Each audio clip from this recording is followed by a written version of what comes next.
এক দোকানদার শুটকি মাছ বিক্রি করত। তার দোকানের পাশে একটা বিড়াল বাস করত। তো দোকানদার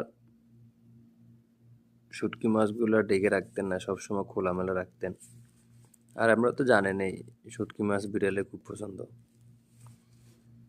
তো এক পর্যায়ে বিড়ালটি সবসময় শুটকি মাছ খেত।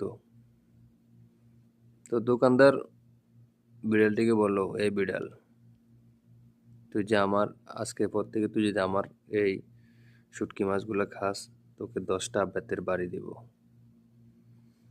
তখন বিড়াল কি বললো জানেন? যে মহাজন সাহেব, শুটকি মাছ আমার বেশি পছন্দ।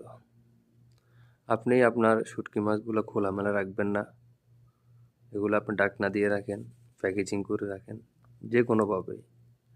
তখন যদি আমি খাই, তখন আমার 10টা না, আমাকে যে শাস্তি দিবেন আমি মাথা পেতে নেব, সমস্যা নেই। তখন দোকানদার বলল, মহাজন বলল, না, আমার শুটকি মাছ আমি যেমনি ইচ্ছা এমনি রাখবো, তুমি টাচ করতে পারবে না। তখন বিড়াল বলল,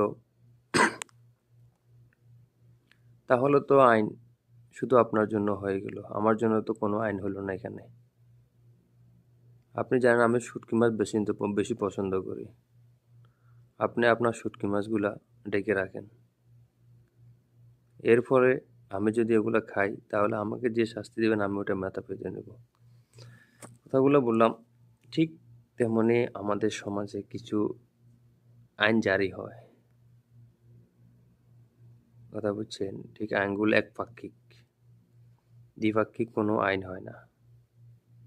কথাগুলো এর জন্য বলা হয়েছে যে, মানে, আগে আমাদের ঠিক হতে হবে, তারপরে আমি অন্যকে সবক দিতে পারবো।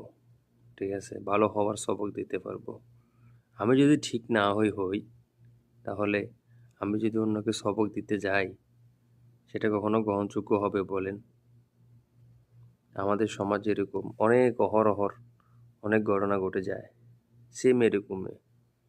আমরা ঠিক হই না আগে, বরং আমাদের দোষ সবসময় আমরা গোপন রাখি এবং আমরা অন্যের দোষটাই আগে প্রাধান্য দিই।